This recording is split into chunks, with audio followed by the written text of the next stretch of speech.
हाय दोस्तों, सभी को जय हिंद। वो राम के लड्डू भी खाता है, वो रहीम की खीर भी खाता है।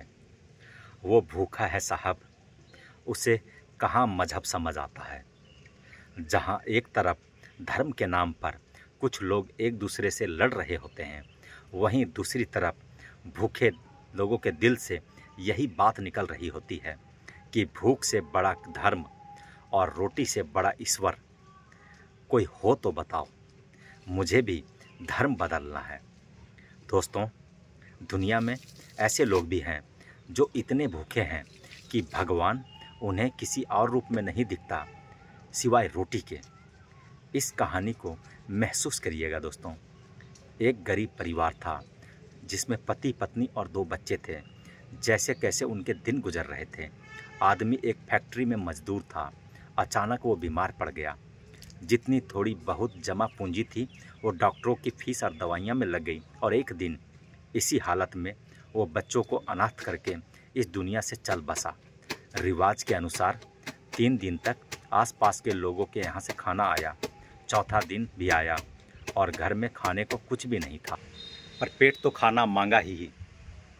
बच्चे पड़ोसी के चूल्हों देखते तो आस में रहते कि शायद उनके लिए कोई खाना लेकर आए। माँ ने दुख से उबरकर काम करने का फैसला किया, पर अभी 2-4 दिन ही हुए थे काम कर गए कि मुन्ना उसका बेटा बीमार पड़ गया। लगो हाथे सारी मुसीबतों के लिए उन्हीं का घर ढूंढा है। ना ही घर में खाना था, ना ही दवाई के लिए पैसे।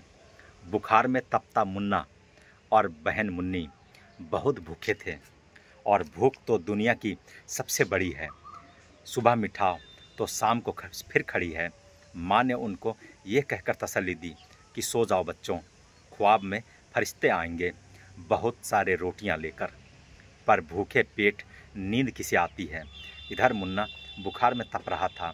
माँ उसे गोद में लेकर बैठी थी, आंखों में बेबसी के आंसू लिए। तभी मुन्नी ने माँ के कान के पास आकर धीरे से कहा, माँ, भाई कब मरेगा। माँ को लगा उसके गर्म तेल उसके कानों में डाल दिया। मम्मी, क्या कह रही हो?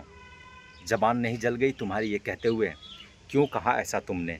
मुन्नी ने इस पर मासूमियत से लड़ते हुए कहा, माँ, भाई मरेगा तभी तो पड़ोसी कुछ दिन खाना लेकर आएंगे। माँ सुनकर जार जार रोने लगी और बच्चों को सीने से लगा ली। दोस्तों, दुनिया में बहुत से ऐसे लोग हैं जो ऐसी परिस्थितियों में हैं जो चाहकर भी कुछ नहीं कर पाते हैं। उन्हें किसी की मदद का हाथ चाहिए होता है, और क्या पता हमारी थोड़ी सी मदद उनका घर संसार बसा दे। मंदिरों और मस्जिदों के दान पात्रों में पैसा डालने से बेहतर है कि किसी की असहाय की मदद की जाए, किसी भूखे को खाना खिलाया जाए। मन को जितना संतोष मिलेगा उतना कहीं नहीं मिलेगा। इतनी दुआएं मिलेगी कि आपको माला माल कर देंगी।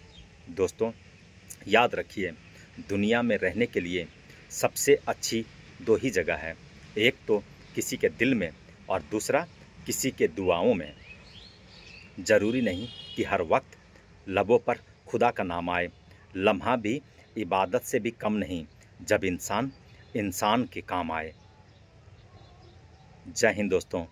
अगर आप वीडियो अच्छी लगे तो वीडियो को पे कमेंट ज़रूर कीजिएगा। जय हिंद सभी।